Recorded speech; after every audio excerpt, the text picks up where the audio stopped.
Assalamualaikum warahmatullahi wabarakatuh. Ketemu lagi dengan aku, Didi. Nah, pada video kali ini kita akan bahas tentang tableau semantik. Oke, apa sih itu tableau semantik? Kita akan bahas di slide selanjutnya. Oke, untuk tableau semantik itu sebenarnya tujuannya adalah untuk mencari cara yang efisien untuk membuktikan suatu ekspresi logika.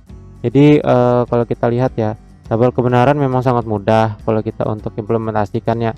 Tapi kalau misalkan ada barisnya banyak banget, nah itu kan sangat bermasalah ya. Makanya kita mencari opsi lain selain menggunakan tabel kebenaran. Dimana kalau semakin banyak baris atau semakin banyak ekspresi, maka akan semakin besar pula tabel kebenarannya. Salah satu caranya kita bisa menggunakan tabel semantik.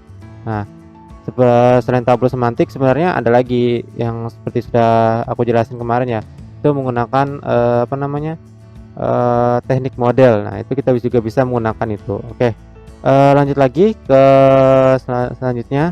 Jadi tableau semantik itu basisnya adalah menggunakan strategi pembalikan. Nah kalau kalian masih ingat strategi pembalikan di video aku sebelumnya, kalian tinggal cek aja ya gimana sih strategi pembalikan. Nah strategi pembalikan itu dimana dia melakukan negasi pada kesimpulannya.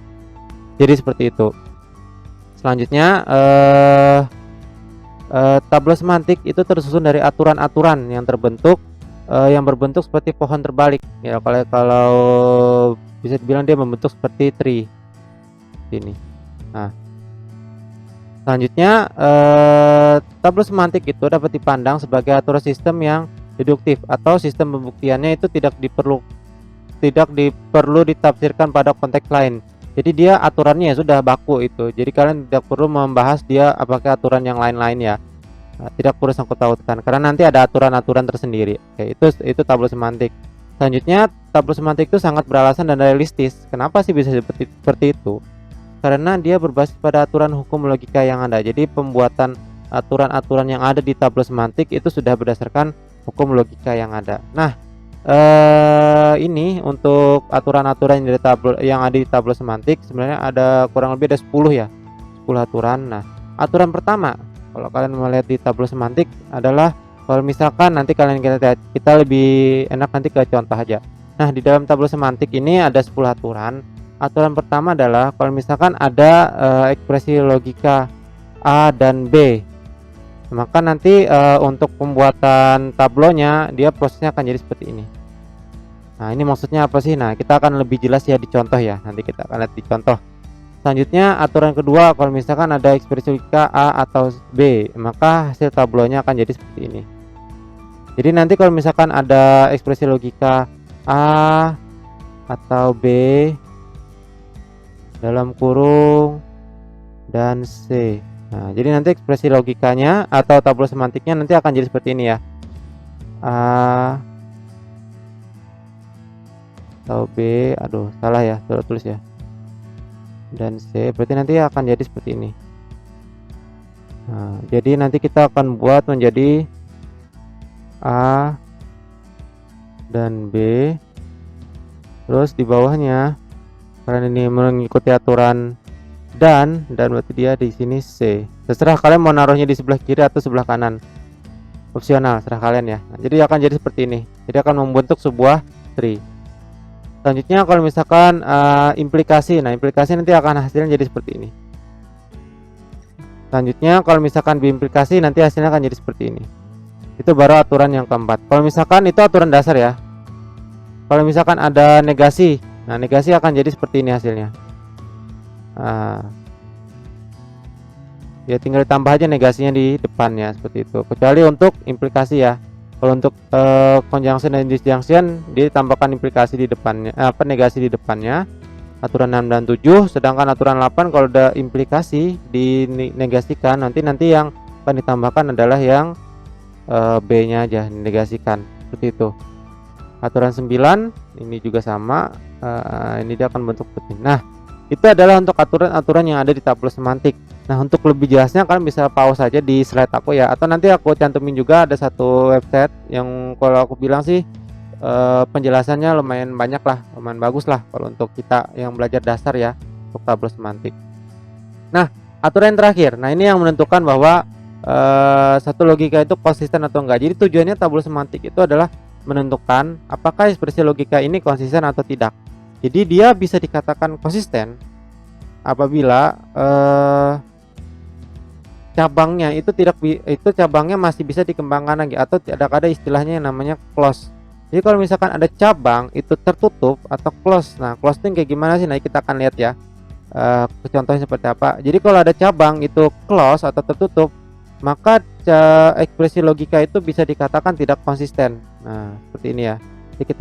Dia dikatakan tidak konsisten apabila salah satunya diberi sini. Contohnya, jika ada ekspresi logika A dan negasinya secara bersamaan, misalkan di sini hasil dari tablonya adalah A, di sini adalah negasi A, maka ini bisa disebut bahwa logika ini tidak konsisten. Nah, seperti itu. Kenapa sih sebenarnya bisa dibilang tidak konsisten? Karena tidak mungkin ekspresi ini memberikan nilai true dan true secara bersamaan, nggak mungkin. Nah, jadi seperti itu ya. Nah, itu disebut dengan tidak konsisten. Nanti kalau misalkan konsisten seperti apa? Nah, kalau misalkan konsisten itu kalau misalkan hasilnya dia misalkan logikanya adalah bentuknya adalah A dan B. Jadi masih kemungkinan dia bisa membentuk true dan true ya. Nah, itu disebut dengan konsisten. Oke, kita untuk lebih jelasnya aku akan masuk ke contoh aja ya.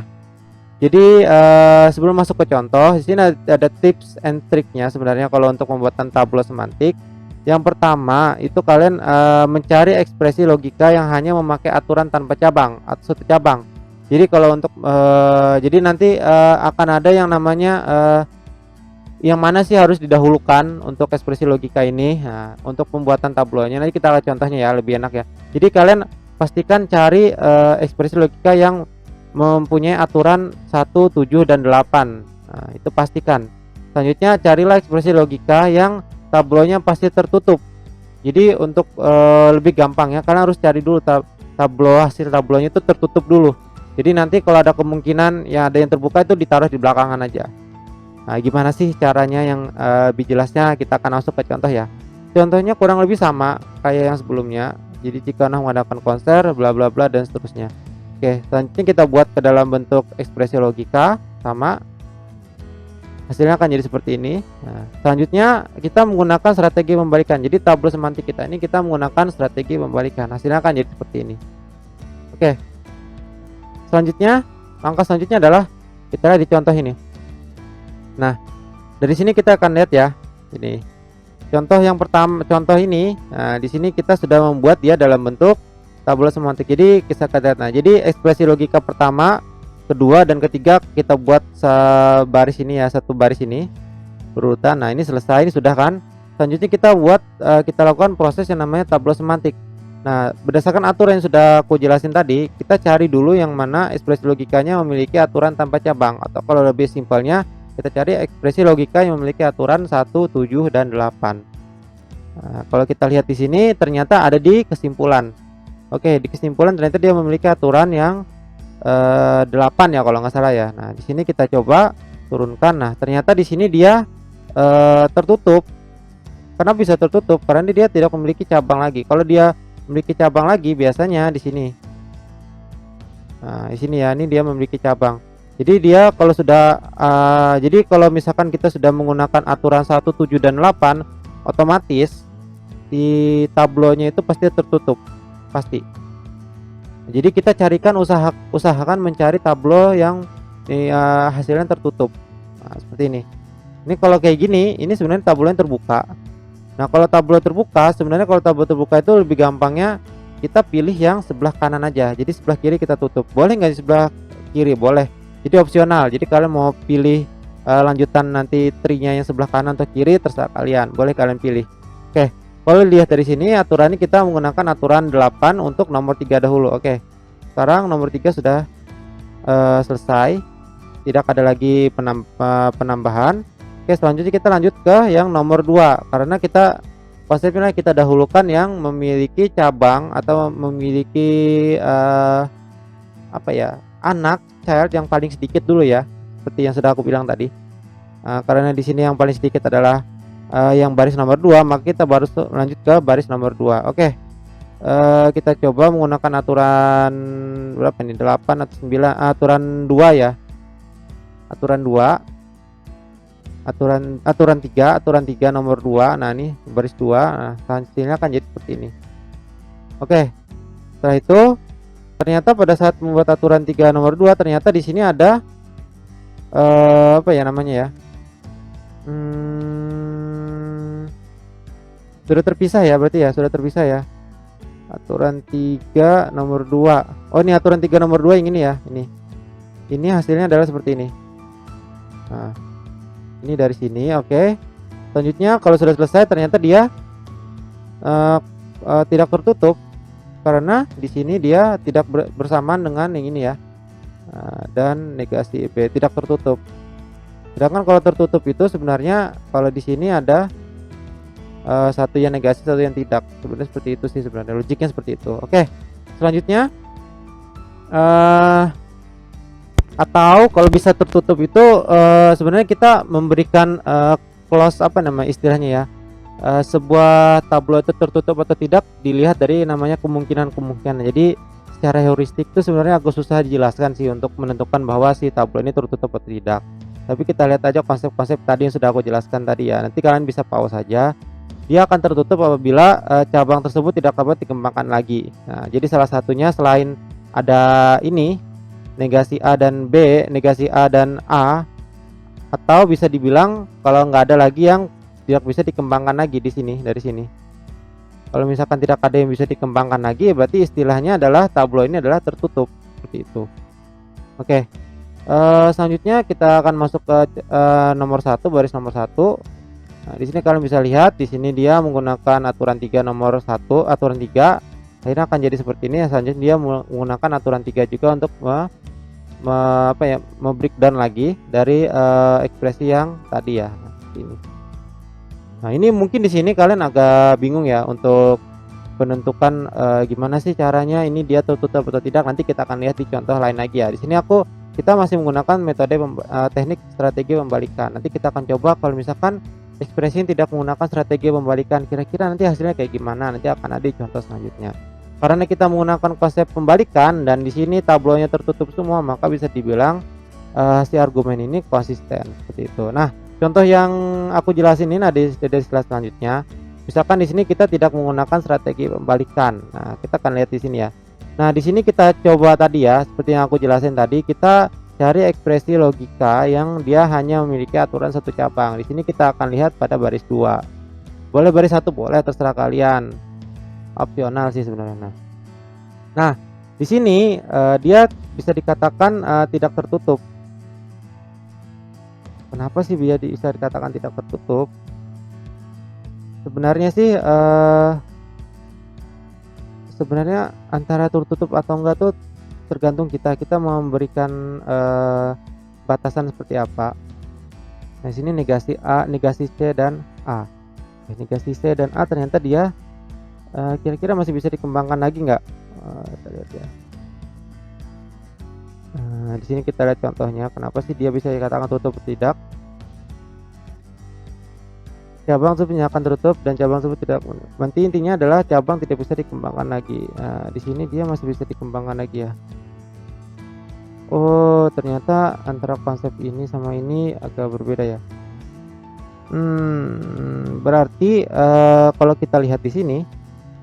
Aturan tableau tidak tertutup artinya ekspresi ini konsisten. Oke, tableau ini masih tidak tertutup. Kenapa sih bisa dikatakan tidak tertutup? Karena dia bisa dibilang di sini dia tidak, istilahnya gimana ya? Kalau kita lihat di sini, aku coba anu ya di website tutorialnya. Nah, sini tableau itu tidak tertutup.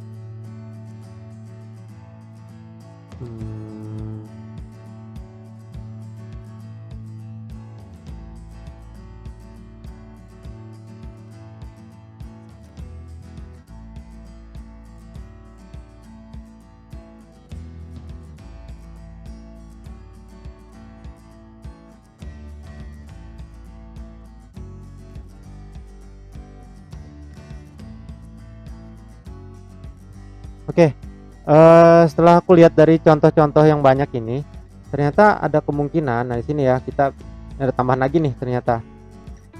Mudah-mudahan aja benar ya. Nanti kalau salah tolong koreksi. Jadi dia bisa dikatakan tertutup apabila ini ada satu kemungkinan lagi.